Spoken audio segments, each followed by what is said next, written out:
our friend and comrade, Jacobin staff writer Luke Savage. How you doing, Luke? I'm great, thanks. How are you? Thanks for having me.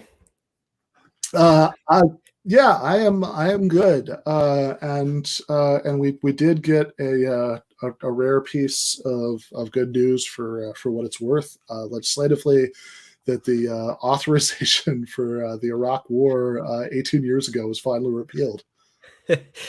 Yeah, that's right. So last week there was this House vote, margin of 268 to 161. So this is actually bipartisan. I believe 49 Republican representatives voted for it. And yeah, I mean, people may not actually have realized it. So this was co-sponsored by Barbara Lee, or this was the initiative was led by Barbara Lee.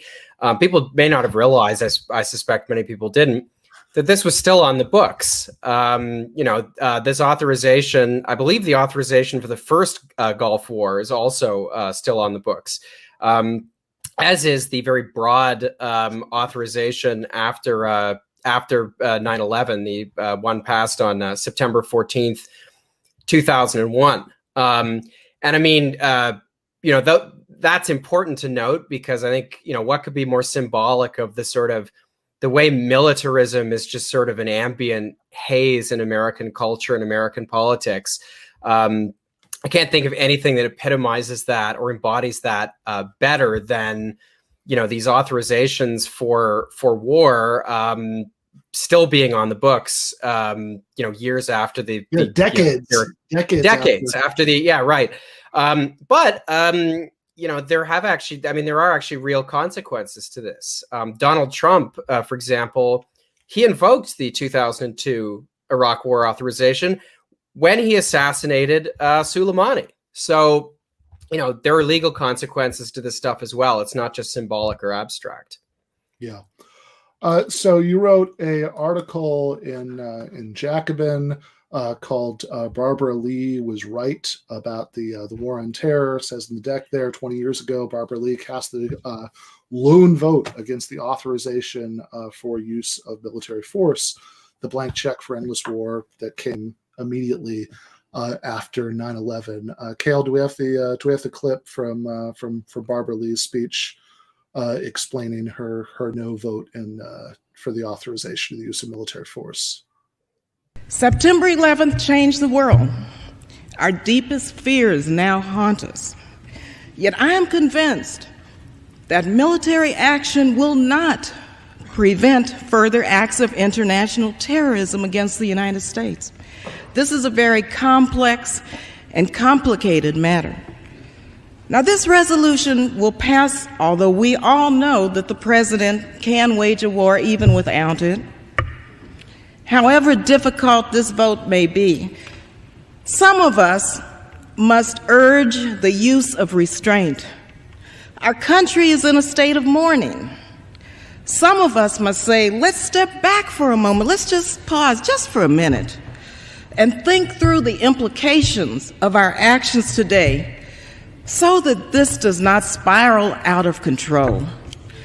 Now, I have agonized over this vote, but I came to grips with it today, and I came to grips with opposing this resolution during the very painful yet very beautiful memorial service.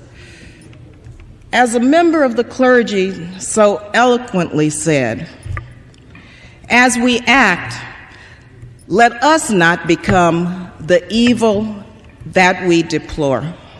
Thank you, and I yield the balance of my time. Yeah. So, how was that speech and that vote received at the time? I mean, at the time, Barbara Lee got a ton of threats. She had to, walk around with bodyguards for time as well. I'm sure many people watching remember what the atmosphere was like. This is 3 days after 9/11. So I think there were a few things in the air. I think in general, the popular mood was understandably one of kind of trauma and fear and anxiety and confusion. But I think even at this early stage, just a few days after the attacks, there was a consensus forming that America was going to attack something or someone or many someones. It hadn't kind of hadn't fully articulated itself just how broad this campaign was going to be. But I mean, there were many people who in this atmosphere of fear and anxiety were actually quite excited.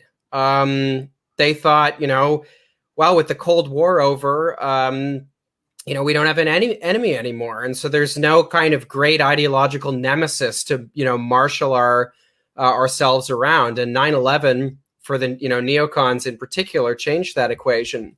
So I think in that atmosphere, just, so soon after the attacks, what Barbara Lee did has got to count as one of the most courageous votes, ever cast in the history of the House of Representatives. Later that same day, it would this authorization, whose language was incredibly broad, it would be passed in the Senate 98-0. So Barbara Lee is the sole lawmaker who dissented from this. Not even Bernie Sanders, who was in the House at the time, voted against this. And, I think to give Lee even more credit, it's important to note that, she was not, that the clip that you played is the kind of most famous one, rightly so, because she delivered it on the floor of the House. But some weeks later, I think it was on September the 23rd of 2001, she wrote an article in the San Francisco Chronicle, and she's very specific about her reasons for opposing, that resolution. She said very clearly it was a blank check to the president to attack anyone involved in the September 11th events, anywhere in any country, without regard to our nation's long-term foreign policy, economic, national security interests, and without time limit. In granting those overly broad powers, Congress failed its responsibility to understand the dimensions of its declaration. And then, she goes on to say much the same, and she warns about the forthcoming loss of human life, particularly civilian life, in the countries America was going to bomb.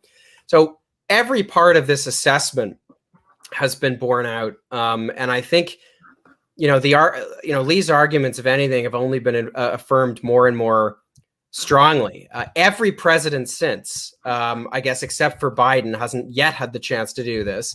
Has referred to this authorization of 2001 during the Obama presidency.